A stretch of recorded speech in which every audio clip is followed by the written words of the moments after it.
So I love still life painting so much. It's my favorite thing to paint. I love teaching it, so I'm excited for this class. Obviously, there's a long history of still life painting. Every great painter, probably, I can imagine, I can think of, painted. Um, Everyone, Frida Kahlo, Caravaggio, Van Gogh, name it, they all painted it because it's kind of an amazing way to fill um, say a lot, learn a lot, experiment. It's such a great genre. I love it. So let's look for inspiration at a few like movements. Chuck Giori painting, I love. I'm obsessed with. We did a whole class on this. It was a Korean movement, kind of celebrating objects, not dissimilar to what was happening in Europe, probably similar. I think like 15, 1600s, where they were kind of like categorizing objects and like tracking and gathering things from other places and things they owned. Um, and I added this room from the Met that you're probably all familiar with because it's kind of a similar thing that was happening. These kind of like trompe l'oeil kind of things. Of course, the Dutch were very famous for these wonderful, dark, moody, full of metals and fruit for still life painting. Then pop art, that was another amazing time for still life. There's often a lot of like symbolism, like, feminist artists were doing it. They're playing with, obviously, Warhol approach to consumerism. I think this is great inspiration for all of you new painters to prove well, this is not simple, but, you know, it doesn't have to be, you don't have to be the old Dutch painters to paint a still life. It can be relatively fun. And people like Wayne Thiebaud, I mean, his cake paintings were still lifes. So you could find inspiration in that, like the kind of orderly layout of them.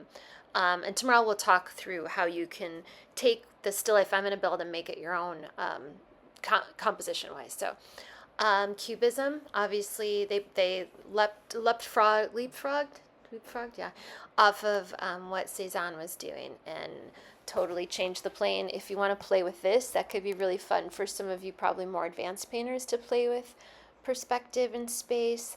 But don't worry, anyone who's never painted before, there is no better way to learn than with a still life, period, full stop. Um, and then there's great contemporary artists, but I just picked a couple of my favorites because I think they're just doing such fun. It's all in how you lay it out, right? And I love Ulale Ume.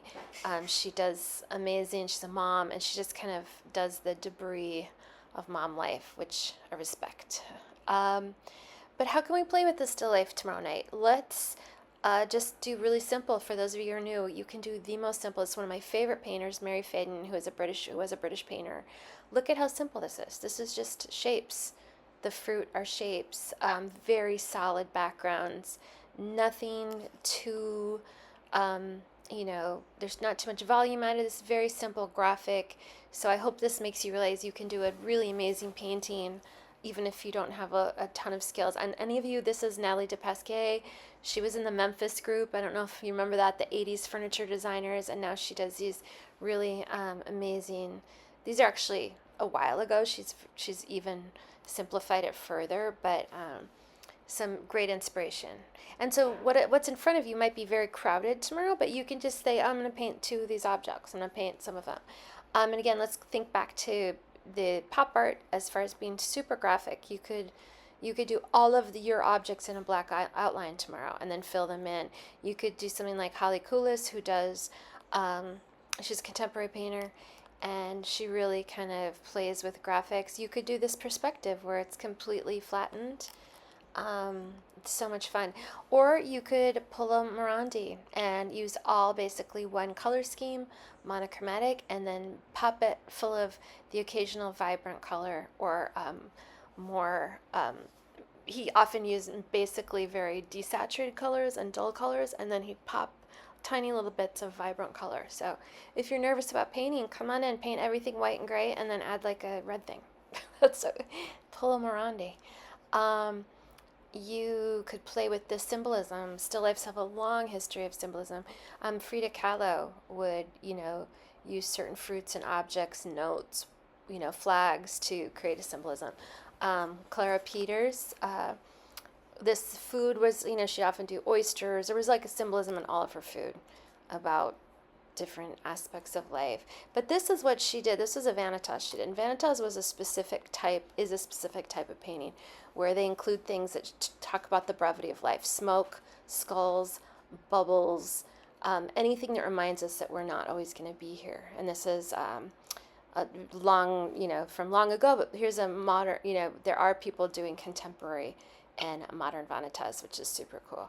You could play with pattern, which is what obviously Matisse did, but there are also a lot of other painters that you could just play with pattern. You could have one apple and the rest is all pattern around it. I hope you're looking at this for inspiration. It's a more contemporary painter whose work I love, but really complicated, just full of the patterns of fruit, of plants and fabric, and I'm going to have lots of those on the table tomorrow. This is a graph of a Cezanne. It's a little hard to see, but it shows where the eyeballs would have to be standing to be the perspective that he painted. It was so messed up, and it led to Cubism. But you could do an aerial view, like look at this Anna Valdez. It's like looking down. You could do make everything twisted and funky, or you could just do straight ahead. You could do below you. We can talk about this tomorrow when we kind of map out what you're going to do. But just want to show you how many awesome ways there are to paint a still life. And no matter what your level is, we're going to have a great time tomorrow. Okay, see you tomorrow. Bye.